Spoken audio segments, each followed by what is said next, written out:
स्वागत करता हूँ। हमारे विद्यालय के चित्रकला अध्यापक श्री गोविंद शर्मा जी को स्वागत करता हूँ। हमारे विद्यालय के प्रधान अध्यापक श्री शिवप्रकाश सर को स्वागत करता हूँ। हमारे विद्यालय के प्रिय अध्यापक श्री सुब्रमण्य पिल्लाया जी इनको भी स्वागत करता हूँ। हमारे विद्यालय के प्रिय अध्यापिका श्री विनोदिनी टीचर इनको भी स्वागत करता हूँ। और यहाँ उपस्थिति सरिता टीचर को स्वागत करता हूँ। अध्यापिका पूर्णिमा टीचर को स्वागत करता हूँ। और हमारे हिंदी अध्यापिका सुनीता टीचर को भी स्वागत करता हूँ। और आप सभी मेरे दोस्तों को भी मेरा स्वागत है। बहुत बहुत शुक्रिया आपने हमारा ಇವತ್ತು ವಿಶ್ವ ಹಿಂದಿ ದಿವಸ ಅಲ್ವಾ? ಹಿಂದಿ ನಮ್ಮ ರಾಷ್ಟ್ರ ಭಾಷೆ, ನಮ್ಮ ದೇಶಕ್ಕೊಂದು ಭಾಷೆ, ನಮ್ಮ ಪ್ರಾಂತ್ಯಕ್ಕೊಂದು ಭಾಷೆ ಅಲ್ವಾ? ಹಾಗೆ ನಮ್ಮಲ್ಲಿ 1956 ನವೆಂಬರ್ 1 ಅಲ್ವಾ ಪ್ರಾಂತೀಯವಾದ ಭಾಷೆಗಳನ್ನು ನಿರ್ಮಾಣ ಮಾಡೋದು ಅಂತ ಹೇಳಿದರೆ ಕೇರಳಕ್ಕೆ ಮಲಯಾಳಂ, ಕರ್ನಾಟಕಕ್ಕೆ ಕನ್ನಡ, ಆಂಧ್ರಕ್ಕೆ ತೆಲುಗು, ಹಾಗೆ ಒಂದೊಂದು ರಾಜ್ಯಕ್ಕೆ ಒಂದೊಂದು ಭಾಷೆ. ಅದೇ ರೀತಿ ಇಡೀ ದೇಶಕ್ಕೆ ಒಂದು ಭಾಷೆ ನಮ್ಮ ಸಂವಿಧಾನ ರಚನೆ ಆಗಿದೆ ಅಲ್ವಾ? 1950 ಜನವರಿ 26 ಸಂವಿಧಾನ ರಚನೆ ಆಗಿದೆ. ಈ ಸಂವಿಧಾನ ರಚನೆ ಆಗುವಾಗ ಹಿಂದಿಯನ್ನು ರಾಷ್ಟ್ರ ಭಾಷೆ ಎಂಬುದಾಗಿ ಘೋಷಣೆ ಮಾಡಿದೆ. ಉತ್ತರ ಭಾರತದಲ್ಲಿ ಹೆಚ್ಚಿನ ಜನರು ಮಾತನಾಡುವ ಭಾಷೆ ಯಾವುದು? ಹಿಂದಿ. हमें एक गर्व का दिन है क्योंकि हमारी राष्ट्रभाषा हिंदी अब विश्व मान्य है। भारत में 130 करीब 130 करोड़ लोग रहते हैं, हमें मालूम है। इसमें लगभग 60% लोग हिंदी में बोलते हैं, इसलिए हिंदी राष्ट्रभाषा बोलते हैं। अब धीरे धीरे भारत भी विश्वमान्य बनते जा रहा है। हमारे जो भारत का योग विश्वमान्य बन चुका है।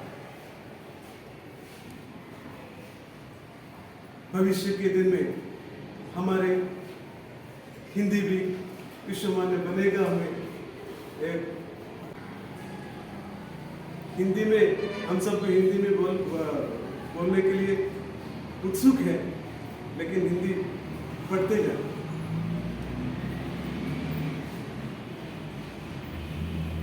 और भारत के आगे के दिन में भारत के लोगों को भारत के उज्जवल भविष्य का आशावाद है और उज्जवल भविष्य के लिए हम प्रार्थना कर रहे हैं। आप सभी को फिर एक बार हिंदी दिवस का, विश्व हिंदी दिवस का शुभकामनाएं कहते हुए मैं एक छोटी सी भाषण को समाप्त कर रहा हूँ। आज 10 जनवरी हिंदी दिवस मनाते हैं क्योंकि इसका उद्देश्य हिंदी को प्रचार और प्रसार के लिए मनाते हैं। 1975 में नागपुर में विश्व हिंदी सम्मेलन आयोजित किया। दक्षिण भारतीय हिंदी प्रचार सभा चेन्नई, उसके नेतृत्व में अनेक शाखाएं हैं। दिल्ली, कर्नाटक, तमिलनाडु, कई प्रदेशों में अनेक शाखाएं हैं। दिल्ली में भी अनेक शाखाएं हैं। आज हिंदी प्रचार सभा के नेतृत्व में स्कूल में कई परीक्षाएं चलाते हैं। इससे हिंदी में आगे बढ़ने के लिए बच्चों को एक सहायक होता है।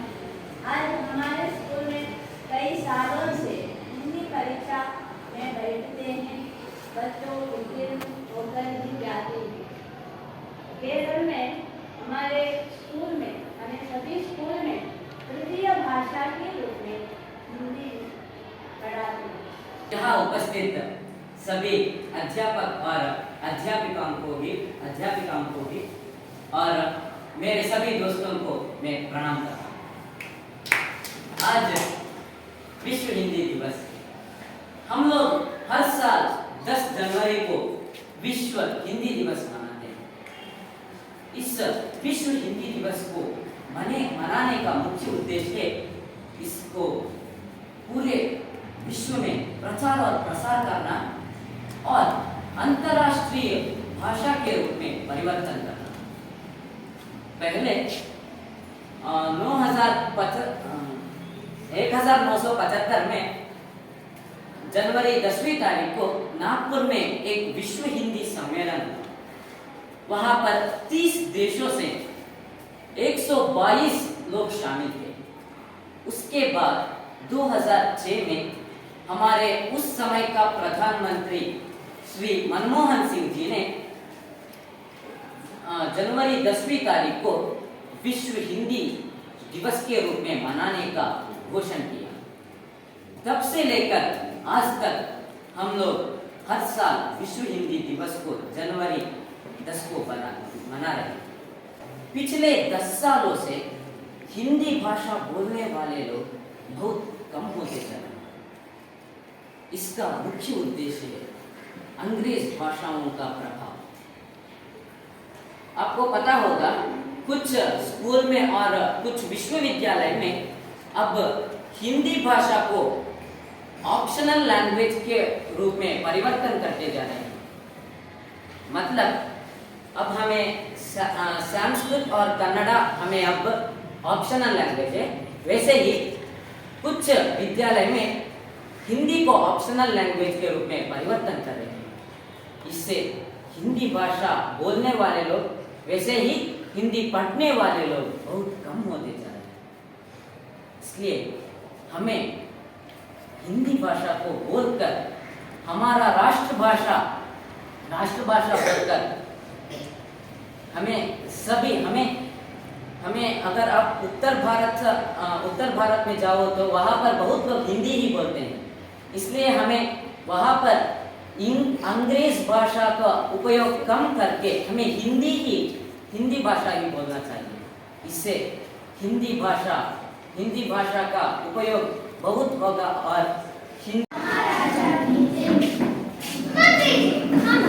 हमें एक दरवाजा चाहिए जो मेरी शक्ल से खुले। ऐसा क्यों महाराज? क्योंकि इस दरवाजे से मैं ही घुस पाऊं और कोई नहीं। जो आपकी आज्ञा महाराज।